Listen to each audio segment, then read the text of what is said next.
हमारी अमेजिंग आंखें इस खूबसूरत दुनिया को देखने में हमारी मदद करती हैं। लेकिन आओ आज देखते हैं कि हमारी आंखें कैसे दिखती हैं अंदर से, उसके पार्ट्स क्या क्या हैं और उनके फंक्शंस क्या क्या हैं। तो अगर मैं इस चेहरे को छुपा दूं तो तुम्हें आंख कुछ ऐसी दिखने वाली है, एक बॉल के शेप में, और इसे हम बुलाते हैं आई बॉल। अब अगर इसे मैं साइड से देखूं तो मुझे कुछ ऐसा दिखने वाला है आंख। हाँ, ये हो गया बॉल वाला पार्ट, ये हो गया कलर्ड वाला पार्ट, और इसके ऊपर आंख ये थोड़ी उभरी होती है बाहर के साइड में, थोड़ी कॉन्वेक्स शेप की होती है। अब मैंने इसे थोड़ा ट्रांसपेरेंट कर दिया है ताकि हमें इसके अंदर की चीजें दिख सकें। अब हम बात करते हैं इस कलर्ड वाले पोर्शन के बारे में। तो इसे हम बुलाते हैं आइरिस। तो जब भी तुम किसी की आंख के कलर के बारे में बात कर रहे हो ना, तो असल में तुम उसके आइरिस के कलर के बारे में बात कर रहे हो। अब अलग अलग लोगों की आइरिस की कलर अलग अलग होती है। अब ऐसा क्यों होता है यार? तो देखो, जब भी हमारी आंखों पे लाइट पड़ रही होती है, व्हाइट लाइट, तो ये जो आइरिस है ना, इसके अंदर एक पिगमेंट होता है जो कि लाइट की एक पर्टिकुलर कलर को रिफ्लेक्ट करता है। अब इस आइरिस का पिगमेंट ये ग्रीन कलर की लाइट को रिफ्लेक्ट करने वाला है, और इसलिए हमें ये आइरिस ये ग्रीन कलर की दिखती है। अब अलग अलग लोगों की आइरिस में जो पिगमेंट होता है ना, वो अलग अलग कलर की लाइट को रिफ्लेक्ट करता है। जैसे कि यहाँ देखो, मेरे दोस्त की आइरिस ये ब्राउन कलर की है, और ऐसा इसलिए क्योंकि इसकी आइरिस का पिगमेंट ये ब्राउन कलर को रिफ्लेक्ट कर रहा है, और इसलिए हमें ये ब्राउन कलर की दिख रही है। अब इस आइरिस के बीच में तुम्हें एक ब्लैक कलर का स्पॉट दिख रहा होगा। अब सभी की आंखों में ये स्पॉट ये कॉमन होता है, तो इसे हम बुलाते हैं प्यूपिल। आओ उसे लिख लेते हैं। और ये एक छेद है, ये एक होल है जिसके थ्रू लाइट एंटर कर सकती है हमारी आंखों के अंदर। देखो, जो भी लाइट रेस आइरिस पे पड़ रही थी ना, वो या तो रिफ्लेक्ट हो जाएंगी या तो अब्सॉर्ब हो जाएंगी। लेकिन जो लाइट रेस इस ब्लैक स्पॉट पे, इस छेद पे पड़ेंगी ना, वो अंदर चली जाएंगी कुछ ऐसे, और फिर ये अंदर जाके हमारी आंखों के अंदर इमेज बनाने वाली है बाहर की चीजों की, और इसी की मदद से हम बाहर की चीजों को देख पाते हैं। अब देखो, आइरिस का एक और इंपॉर्टेंट काम है कि वो इस छेद की साइज को कंट्रोल करता है, इस प्यूपिल की साइज को कंट्रोल करता है।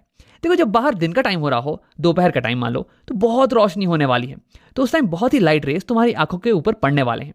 अब अगर बहुत सारी लाइट रेस तुम्हारी आंखों के अंदर एंटर कर गए, तो वो आंखों के सेल्स को बर्न कर सकते हैं, उन्हें डैमेज पहुंचा सकते हैं। तो इसे बचाने के लिए आइरिस दिन के टाइम ये प्यूपिल को छोटा कर देता है, कुछ ऐसे, ताकि कम लाइट रेस हमारी आंखों के अंदर जाएं और फिर भी हम अच्छे से देख पाएं बाहर की चीजों को।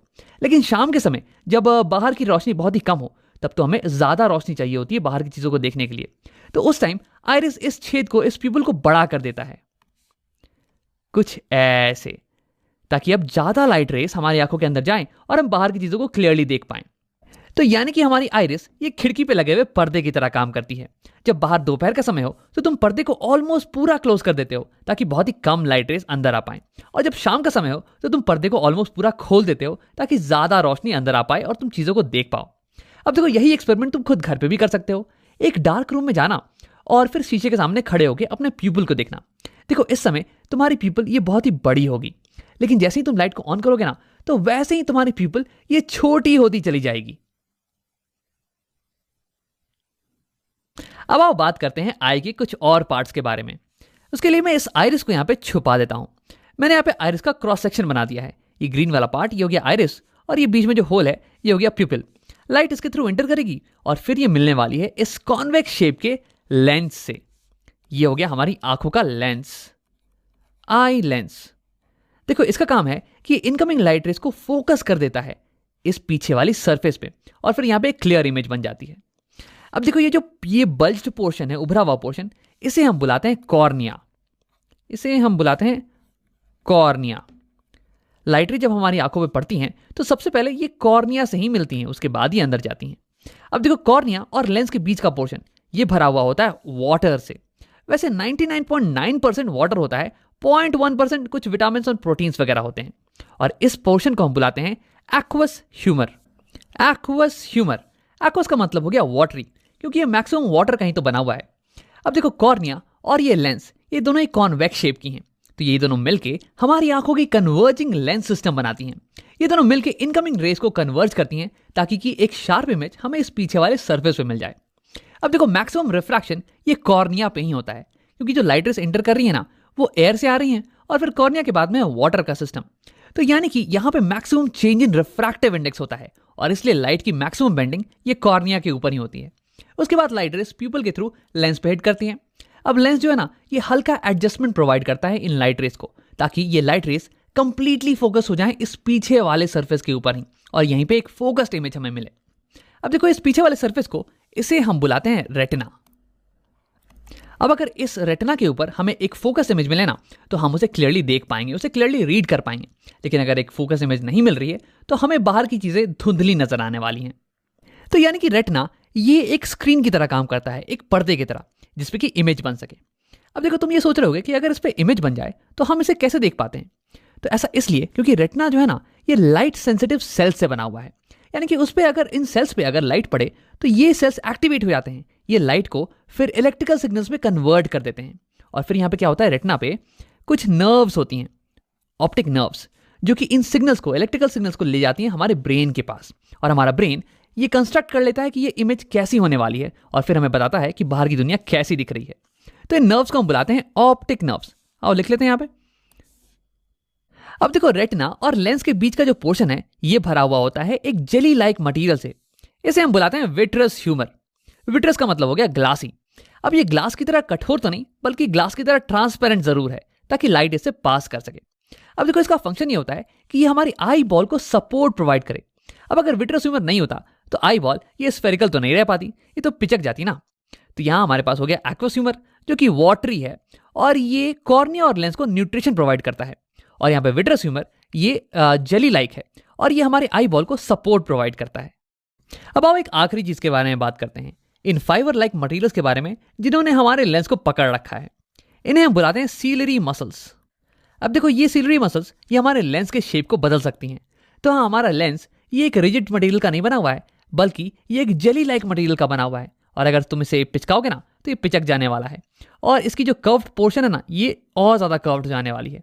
और अगर तुम इसे खींचोगे तो ये एलोंगेट हो जाने वाला है, और इसकी कर्वेचर ये पतली हो जाने वाली है। अब तुम सोच रहे हो यार इसका क्या फायदा है। तो देखो, हमारी आंखें अलग अलग दूरी पे रखे हुए ऑब्जेक्ट्स पे फोकस कर सकती हैं, उनकी इमेज को सेम डिस्टेंस पे बना सकती हैं। अब ऐसा करने के लिए हमारे लेंस के पावर को चेंज होना पड़ेगा, और ऐसा करने के लिए हमें अपने लेंस के कर्वेचर को चेंज करना पड़ेगा, और वही करने में मदद करती है हमारी सीलरी मसल्स। अब उसे और थोड़ा डिटेल में समझते हैं। तो केवल फोकस करते हैं हमारे लेंस पे। अब मान लो कि तुम किसी दूर रखी हुई ऑब्जेक्ट को देख रहे हो। तो दूर रखा हुआ ऑब्जेक्ट है, तो इसलिए उससे जो इनकमिंग रेस होंगी ना, इंसिडेंट रेस, ये ऑलमोस्ट पैरेलल होने वाली हैं। और क्योंकि तुम इसे क्लियरली देख पा रहे हो, इसका मतलब कि उसकी एक क्लियर इमेज, उसकी एक फोकस्ड इमेज ये लेंस बना दे रहा होगा यहाँ रेटिना के ऊपर। तो यानी कि ये लेंस इनकमिंग पैरेलल रेस को फोकस कर दे रहा है रेटिना के ऊपर, कुछ ऐसे। देखो, ये होगी रे डायग्राम, पैरेलल रेस आ रही हैं और ये लेंस उसे फोकस कर दे रहा है रेटिना के ऊपर।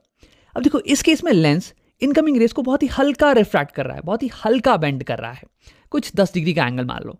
यानी कि इस केस में required power of the lens ये थोड़ी कम होने वाली है।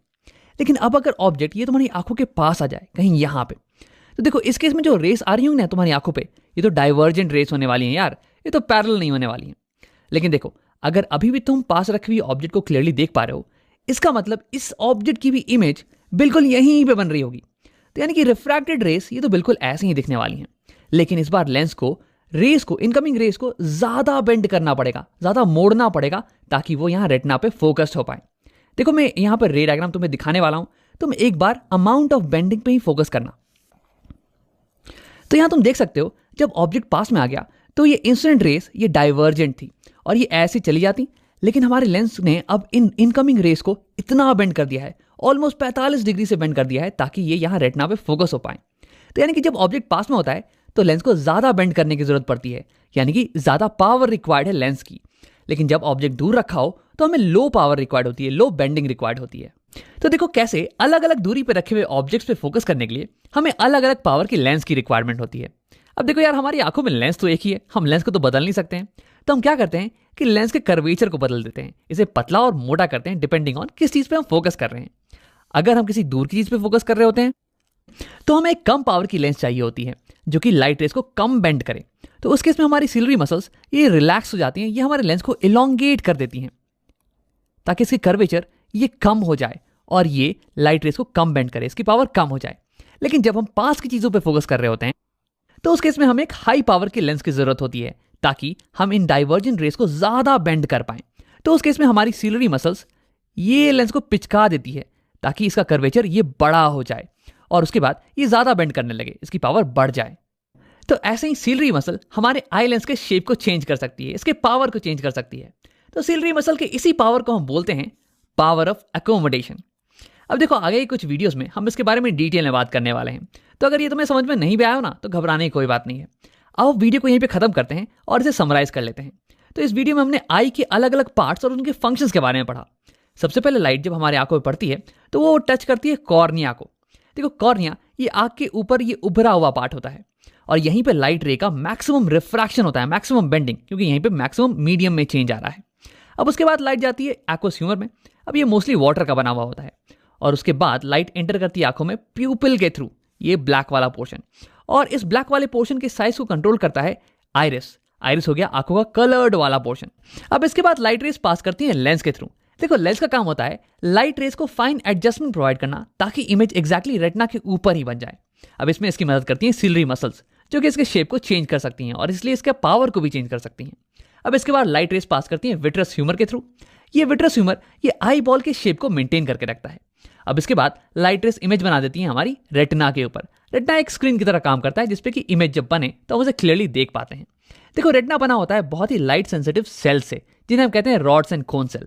जब लाइट इन पे पड़ती है तो ये एक्टिवेट हो जाते हैं और ये लाइट को कन्वर्ट कर देते हैं इलेक्ट्रिकल सिग्नल्स में, और ये सिग्नल ऑप्टिकल नर्व्स के थ्रू हमारे ब्रेन तक पहुंच जाते हैं और फिर हम बाहर की दुनिया को देख पाते हैं।